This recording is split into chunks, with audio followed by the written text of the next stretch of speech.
E se o Império Romano nunca tivesse existido? Imagine um mundo onde uma pequena cidade chamada Roma jamais saiu do anonimato, onde os 7 montes não presenciaram guerras de conquista, onde os latinos nunca se uniram sob uma república ambiciosa e onde os estandartes das legiões jamais foram hasteados nas fronteiras do mundo conhecido.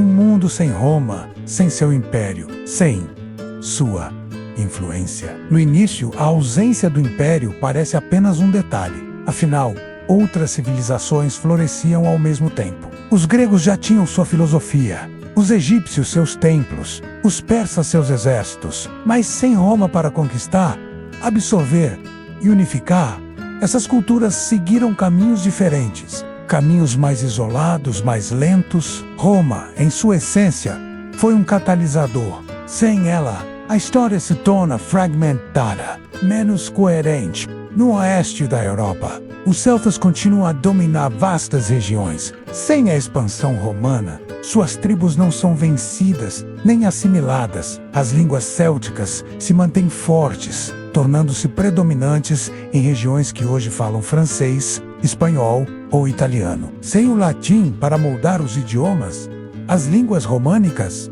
nunca nascem. Em seu lugar, variantes de celta e germânico se espalham, formando um continente linguística e culturalmente muito mais diverso. Sem Roma, o Mediterrâneo não se transforma em um mar interno de um império. Permanece um espaço de disputas constantes entre cidades-estado fenícias, colônias gregas, reinos africanos e potências emergentes da Anatólia. Cartago, que nunca enfrentaria as guerras púnicas, poderia ter se tornado a maior potência do mundo ocidental. Seu império marítimo teria crescido sem ameaça romana, estabelecendo rotas comerciais sólidas com a África subsaariana, com a Península Ibérica e talvez até com as Ilhas Britânicas. A engenharia avança mais lentamente. Não há aquedutos cruzando montanhas, nem estradas ligando o norte da África à Gália. Cidades demoram mais para se desenvolver, pois faltam os modelos urbanos romanos. O conceito de cidade como centro administrativo,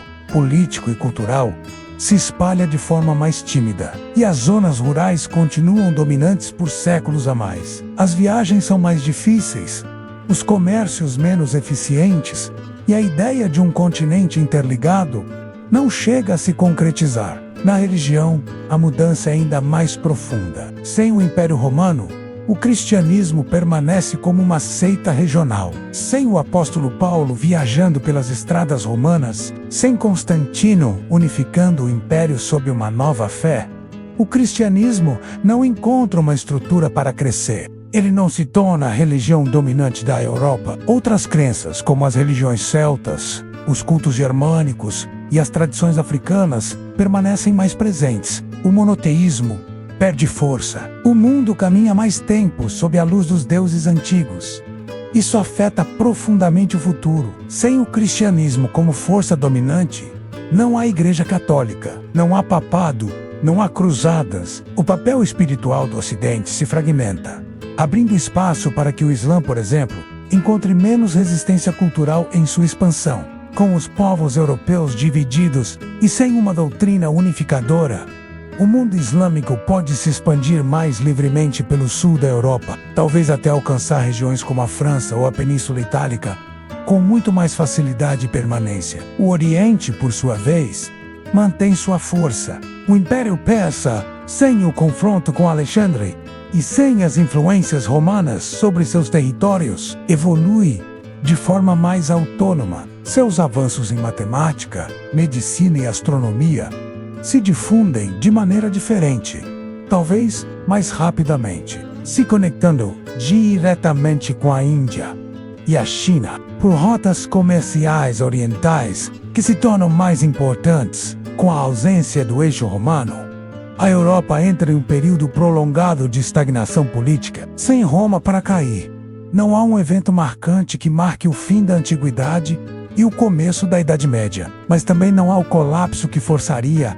a reorganização social e o surgimento dos reinos medievais. Em vez disso, há séculos de pequenas tribos, de chefes locais de poder descentralizado. A figura do rei absoluto pode nunca surgir. O feudalismo, como o conhecemos, talvez jamais se desenvolva. A organização social permanece tribal, clânica, baseada em alianças e rivalidades locais. E sem Roma, para preservar parte do conhecimento grego e transmiti-lo aos monges da Idade Média. Sem os mosteiros como centros de cópia de manuscritos, o legado de filósofos como Aristóteles e Platão se perde nas areias do tempo. A ciência tem outro ponto de partida, muito mais atrasado, muito mais fragmentado. Talvez, durante séculos, o conhecimento técnico seja passado apenas por tradição oral ou por registros limitados a pequenos centros regionais. A renascença pode nunca acontecer, não porque o espírito humano seja incapaz de criar ou imaginar, mas porque as bases da redescoberta, os textos, os modelos clássicos, o latim unificador, o sentido de herança cultural, não existem sem Roma. O homem europeu do século XV não olha para trás em busca de glória antiga. Ele não busca o renascimento de algo que nunca existiu. A arte, a ciência, a arquitetura e a filosofia florescem em pontos isolados, sem um movimento unificado. O gótico talvez nunca se transforme em renascentista. A pintura talvez nunca se torne perspectiva. No campo político, a ausência de Roma também remove a ideia de república, de senado, de representação. Esses conceitos, que inspiraram séculos depois as revoluções americana e francesa, não teriam raízes concretas. A democracia moderna, nascida da fusão entre ideias gregas e instituições romanas, talvez jamais fosse cogitada. Os governos do mundo moderno podem seguir sendo monarquias absolutistas ou estruturas tribais, com pouca evolução rumo à liberdade individual e aos direitos civis. E sem as línguas latinas, sem a hegemonia cristã, sem a centralização europeia que Roma ajudou a construir,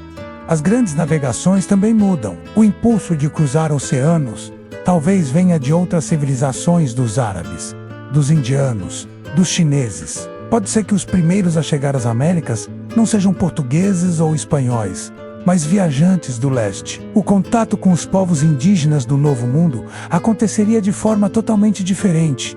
Talvez mais brutal, talvez mais diplomática, talvez nunca acontecesse. O Brasil, nesse mundo alternativo, não é chamado Brasil. Pode ser uma federação de povos originários que, sem interferência europeia, desenvolvem civilizações próprias, com tecnologia baseada em cerâmica, agricultura e astronomia. Ou talvez seja colonizado por uma potência africana ou asiática, mudando completamente a sua cultura, seu idioma, seu destino e o mundo moderno. Talvez a Revolução Industrial ocorra em algum ponto do globo, não na Inglaterra. Talvez na China ou na Índia. As máquinas a vapor surgem, mas com outras finalidades. A eletricidade é dominada por cientistas que jamais ouviram falar de Galileu ou Newton. A globalização existe, mas seus polos de influência são outros. E nós, que hoje escrevemos e lemos com base em um alfabeto vindo do latim, estaríamos usando um sistema completamente diferente.